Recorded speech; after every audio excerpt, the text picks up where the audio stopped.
Louvo e agradeço a Deus por esta rica e maravilhosa oportunidade de estar aqui. Eu vou honrá-los assim como estão me honrando, lendo junto com os irmãos a leitura de alguns versículos da Palavra de Deus, no Evangelho do nosso Senhor Jesus Cristo, segundo escreveu o médico amado do Senhor, o Dr. Lucas. Glórias a Deus. No capítulo de número 7, versículo de número 11 a seguir, São Lucas, capítulo de número 7, versículo 11 em diante. Lê com os irmãos e depois faço meus agradecimentos. Os irmãos encontraram? Amém. Vou ler. E aconteceu pouco depois ir ele à cidade chamada Naim, e com ele iam muitos dos seus discípulos e uma grande multidão. E quando chegou perto da porta da cidade, eis que levavam um defunto, filho único de sua mãe, que era viúva. E com ela ia uma grande multidão da cidade. E vendo-a, o Senhor moveu-se de íntima compaixão por ela e disse-lhe: não chores. E chegando-se, tocou o esquife, e os que o levavam pararam. E disse: jovem, eu te digo, levanta-te. E o defunto assentou-se e começou a falar. E entregou a sua mãe. E de todos se apoderou o temor, e glorificavam a Deus, dizendo: um grande profeta se levantou entre nós, e Deus visitou o seu povo. E correu dele esta fama por toda a Judéia e por toda a terra circunvizinha. Amém? Glória a Deus. Até o 17. Podem sentar, queridos, em nome de Jesus.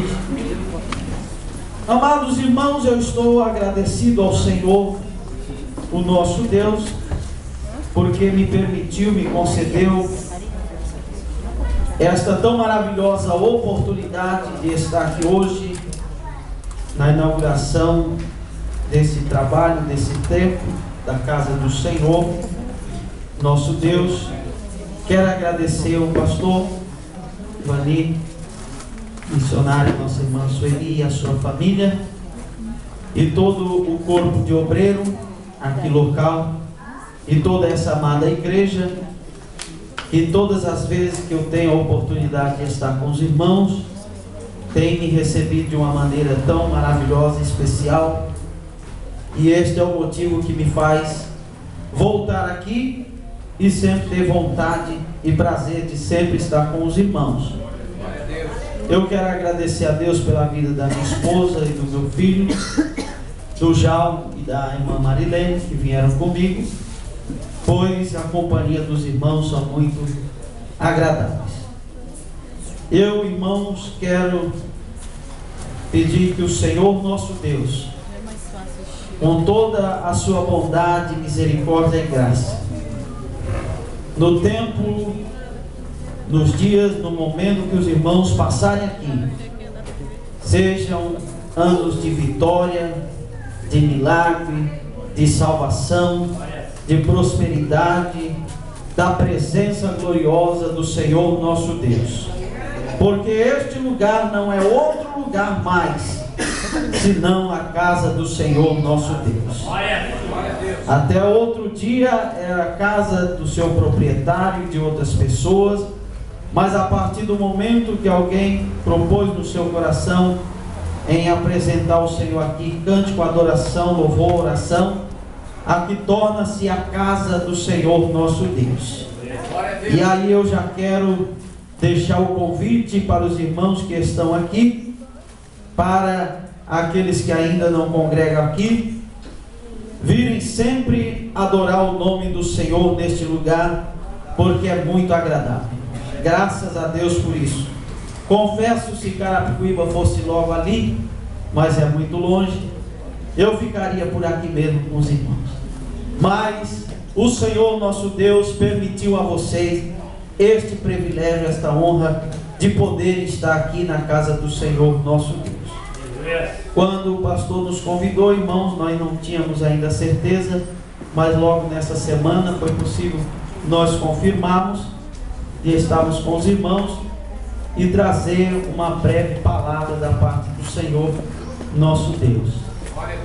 Eu fiquei até um pouco feliz, porque eu vi assim do lado não tinha relógio, do outro também não, mas pelo que eu fiquei sabendo, o relógio daqui é a sirene da polícia. Então, como na casa do Senhor é tudo com decência e ordem, e nós queremos ganhar os policiais para Jesus também, que deles também pode ser a salvação e o reino do céu, nós vamos ser bem breve nesta palavra que o Senhor nos deu, até mesmo para deixar as portas abertas para voltar de novo. Queridos irmãos, o texto ao qual lemos, é certo que algumas pessoas ainda não podem ter visto ou ouvido desta palavra, mas esta passagem, irmãos, se dá depois de que o Senhor fez um milagre, porque o capítulo 7 começa assim, na vida de um dos empregados de um centurião. Centurião este que tinha posses, que tinha nome, que tinha autoridade, e que humildemente disse que não era digno nem de receber o mestre na sua casa. E aí então o Senhor disse: nunca vi tamanha fé. Por causa desta fé, quando chegar em casa o teu servo já vai estar curado. E assim aconteceu, para a glória do nome do Senhor. Aí o versículo de número 11 até o 17, onde lemos, queridos irmãos, nós vamos ver a passagem do filho da viúva de Naim. E depois do 18 vai ser da passagem que o Edno citou, dos dois discípulos indo perguntar para o próprio Senhor Jesus, porque João estava impossibilitado de estar ali. E a resposta do Senhor disse para eles, como que Jesus pegando na própria mão dos discípulos, quando os discípulos disseram: o nosso ensinador, o nosso mestre João mandou que nós viéssemos aqui perguntar se é verdade que tu és o Cristo, ou se ele pode desesperar da vida, parar com esse negócio de ser cristão, parar com esse negócio de anunciar o Messias, parar de anunciar que existe o reino dos céus. Como que é isso?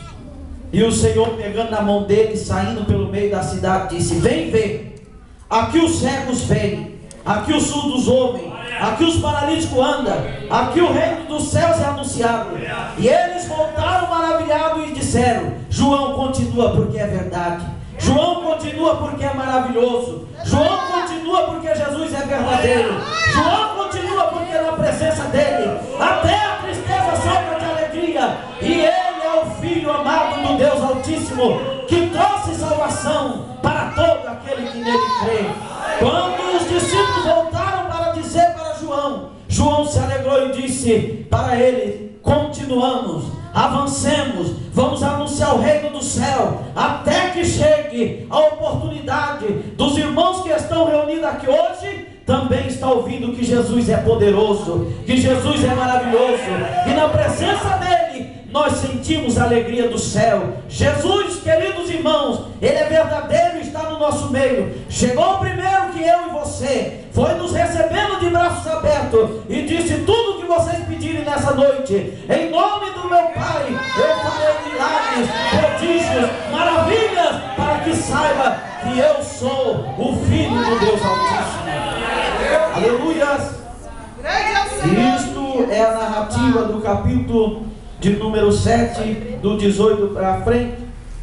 E agora, depois, no final desse capítulo, vai falar do 36 para frente, da pecadora que ungiu os pés do nosso Senhor e Salvador Jesus Cristo, porque ele não faz acepção de pessoas, como alguns fazem, mas o nosso Senhor disse: vinde a mim, todos os cansados e oprimidos, eu vos aliviarei. Vinde a mim, porque eu tenho remédio para o ferido. Vinde a mim, porque eu sou a solução do teu problema. Vinde a mim, porque eu tenho remédio para a tua ferida. Vinde a mim, porque o meu sangue é perdoador, é purificador de todo pecado. E o Senhor perdoando, ninguém mais pode condenar, porque Ele justifica a minha vida, a tua vida, e por Ele somos salvos. E assim Ele salvou e abençoou a vida daquela mulher. Mas olha, queridos irmãos, que o que lemos foi a respeito do filho da viúva de Naim, capítulo 7, versículo 11 até o 17.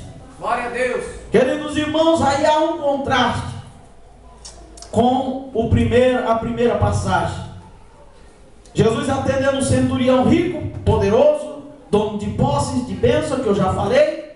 E agora Jesus mostrando que aconteceu pouco depois, agora Jesus atendendo uma pobre coitada viúva, Jesus atendendo uma mulher desesperada, Jesus atendendo uma mulher que já tinha perdido seu esposo e agora perderia o seu único filho. E agora Jesus nos deixa claro que Ele não escolhe, não faz acepção de pessoa, porque Ele atendeu o centurião rico e agora Ele vai atender uma mulher diferenciada. Olha, amigo, olha, irmão, que você que entrou aqui também, se foi a primeira vez, Jesus vai me abençoar e Jesus vai te abençoar também, porque Ele é o meu Senhor e Ele é o teu Senhor, e nada nos faltará se cremos nele. Ele tudo pode fazer, porque Ele não vai escolher a um a outros, porque foi Ele quem já escolheu a mim e a você. Diz a palavra do Senhor, o nosso Deus. Glórias o nome santo do Senhor. E como não era diferente aonde Jesus estava, acompanhava ali os seus discípulos e uma grande multidão. Olha, irmão, que aqui os discípulos acompanhavam o Senhor e uma grande multidão. Querido amigo, querido irmão, não seja crente ou cristão, não seja de fé somente de falar, mas você acompanha o Senhor Jesus Cristo. Venha à casa do Senhor Jesus Cristo, venha à reunião adorar o nome dEle, venha como esses estavam, para você prestar o seu culto e dizer: pode ter um monte lá fora, pode ter ficado alguém lá em casa, era acompanhado por pessoas que às vezes eram até pagas para chorar. Eles eram pagos para chorar nos velórios. Mas essa senhora viúva que não tinha mais nada, ela não teve a condição de pagar para algumas pessoas para chorar, ela não teve a condição de pagar para algumas pessoas para acompanhar, mas ela tinha uma boa fama, ela tinha um bom nome. Alguém estava compadecido dela e dizendo: coitada, é só ela, se não for ninguém, como que ela vai levar esse morto sozinho? Pelo menos algum pega numa ponta, outro morto, e conduz o filho dela e vamos passar na cidade. E grande era o choro, e as pessoas acompanhavam, tão somente por ter pena, dó, compaixão, mas nada podiam fazer. Mas entrando nas portas, estava um chamado Jesus de Nazaré, que tudo pode, que tudo faz, que está conosco, que visita a minha e a tua necessidade, e Ele entrou nessas portas para nos abençoar nesta noite. Glória a Deus. Glória a Deus. Segue-se o cortejo daquele moço, a multidão, alguns compadecidos, chorando. E agora, vendo Jesus, diz o versículo da palavra de Deus, de número 13: moveu-se Jesus de íntima compaixão, na intimidade do coração do Senhor, no íntimo do Senhor, no coração, no centro da vontade dele. Ele sentiu muita compaixão daquela mulher. E agora ele vendo, examinando aquela situação, diz: essa mulher que já perdeu o seu marido, certamente agora perdeu o seu único filho, que ia ser quem ia ampará-la no tempo da sua velhice, que certamente ia ser alguém que ia ajudá-la, que ia fazer o mantimento da casa. E agora também ela perdeu. Que situação! É certo que os outros que viam faziam esta mesma analogia, esta mesma comparação, e ficavam pensando: o que vai ser dela? Coitado! E agora? Porque até acompanhar o cortejo, até sepultar, alguém poderia e estaria indo com ela, mas e o depois? E os dias que viriam? E a solidão que ia bater? E a tristeza que ia vir? E agora as necessidades que ia chegar para ela? Quem iria socorrê-la? Mas Jesus, vendo, e teve compaixão dela, e ele aproximou-se ali daquele cortejo e também daqueles que conduziam, e tocou no esquife ou na maca que estava carregando aquele morto. E quando ele tocou, já diz que os condutores daquela maca pararam. Glória a Deus. O que está acontecendo? Por que está parando? Nós estamos seguindo um cortejo da coitada da viúva que leva o seu filho para sepultar. Nós estamos dando uma força, uma mão aqui, mas nada podemos fazer. Queridos irmãos, na nossa vida é bem assim. Tem pessoas assim que tem dó, às vezes compaixão, fica sentido quando nós, queridos irmãos, estamos passando por uma situação, por um aperto, e às vezes ele chega e fala: coitado, o que será? O que vai ser dele, o que vai ser dela? Se eu pudesse, eu ajudaria, mas já tenho a minha família, mas já tenho o meu problema, mas já tenho a minha situação. Segue-se o cortejo, segue-se a situação dele, segue-se a situação dela. Um dia talvez resolva, um dia talvez saia dessa situação. Mas aqui, queridos irmãos, o nosso Senhor Jesus Cristo, agora tocando naquele esquife, fez com que parasse aquele andamento daquele cortejo. E diz-nos, amados irmãos, que o Senhor Jesus Cristo, tendo compaixão, ele disse uma palavra bem forte e impactante: não chores. É difícil você falar com uma pessoa que está indo sepultar o seu último parente, porque o outro já foi embora, dizer: não chores. Veja que na hora de consolarmos alguém que perdeu um ente querido, nenhum de nós tem coragem de falar isso, porque nós sabemos que a pessoa vai falar: eu vou chorar, eu continuo a chorar porque eu não tenho esperança. Mas o nosso Senhor Jesus Cristo, ele sabe o que está falando, irmão. Ele sabe o que está dizendo, querido irmão. E a palavra dele naquela hora foi dizer: não chores. Aí possa ser que a mulher ia perguntar: por que não chorar? O que vai acontecer? Porque o Senhor Jesus, ele tem o poder de enxugar dos olhos toda a lágrima. Ele tem este poder de enxugar dos meus olhos, dos teus olhos, toda a lágrima. E agora alguém apavorado parou e disse: ele mandou parar. E agora o que está acontecendo? E diz nos irmãos que de imediato, quando ele mandou parar aquele cortejo, mandou a mulher parar de chorar e parar o cortejo, agora ele dá uma ordem direta para aquele moço. E ele disse: jovem, te digo, levanta-te. E é certo, queridos irmãos, que ali agora houve um cenário totalmente diferente do que estava acontecendo. E agora, queridos irmãos, não era só no mundo natural.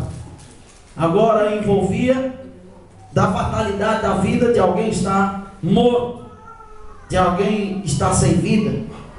E agora não estávamos mais somente num ambiente natural e humano, mas agora o Senhor Jesus Cristo estava de frente com a própria morte, porque ele estava falando para alguém que já estava morto, para alguém que já não tinha mais solução, para alguém que não adiantava mais o escritor desse livro, o irmão Lucas, o doutor Lucas, chegar lá e fazer alguma coisa, nem que fosse a perícia, não adiantava mais. Jesus Cristo está aqui também para dizer: não chore, porque Aleluia, Jesus. os teus sonhos, ainda que esteja morto, eles vão levantar.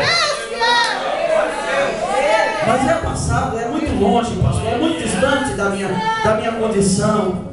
Alguém teve dó de mim um tempo, alguém me arrastou para o nosso Senhor Jesus Cristo. Eu parei de sorrir, eu parei de viver, eu parei de me entregar aos amores da minha vida, da minha família, ao ministério, à igreja e tal coisa. Mas hoje Jesus tem poder de ressuscitar de novo.